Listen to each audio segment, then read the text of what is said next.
Good afternoon, my fellow yogic travelers. I'm mighty glad to be alive today, and I hope that you are too as we continue to live, laugh, love, learn, linger, and live the life we love.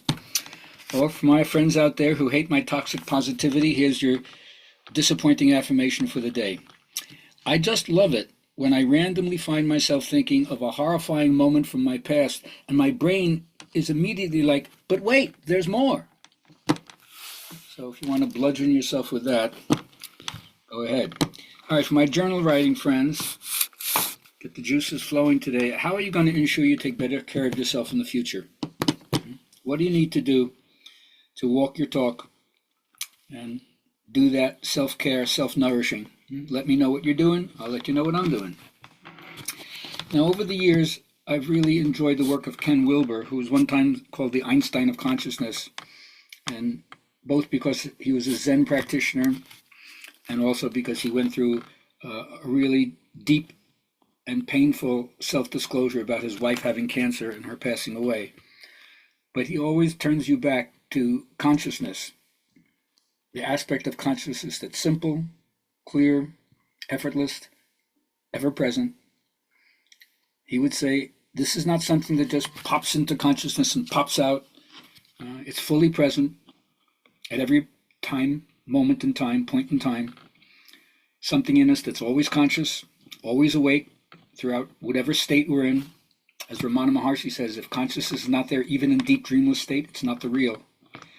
That ever-present awareness or spirit in us is a non-dual, direct, unbroken ray of unity.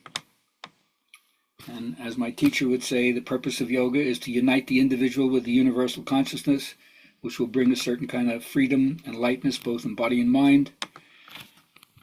I always stand as a counter to false notions about yoga. It is not a religion, but it teaches virtuous action, which in some ways is almost always associated with the true religious spirit. There's no denomination to it. It's not about exhibitionism, and it teaches the mind to go inward towards itself. Now, when you were younger, if you were quelled or stopped in any way instead of encouraged to do this, then you could say that all these talks are to help bolster your courage to face and remove the obstacles that prevent your unfolding or that hinder you. And it doesn't matter when you begin this. If you're a late bloomer, some trees bloom later than others, but always at the right time. So it's never too late to start and do this. And one of the advantages, strangely enough, we have as American spiritual practitioners, most people don't think of Americans as spiritual practitioners. And because we love new gadgets, the lure of the next practice is always on the horizon, but it's to a degree that doesn't exist with as much freedom and width in other cultures and other countries. We've never had so much access to different styles, ways of knowing, ways of being, ways of acting. It's as if our whole culture is a big lab where all these experiments are being made. And hopefully we will continue to look for and find a better fit and a better fix for the problems that we currently are experiencing. And maybe we'll end up like the Buddha. We'll try a lot of different things, and then we'll draw the conclusion, to hell with it. I'm just going to sit here and let it happen. Maybe that's what we need to do.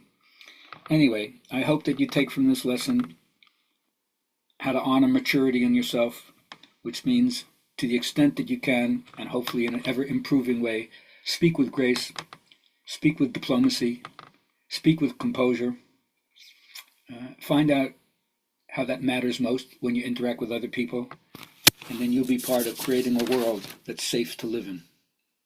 Have a great day.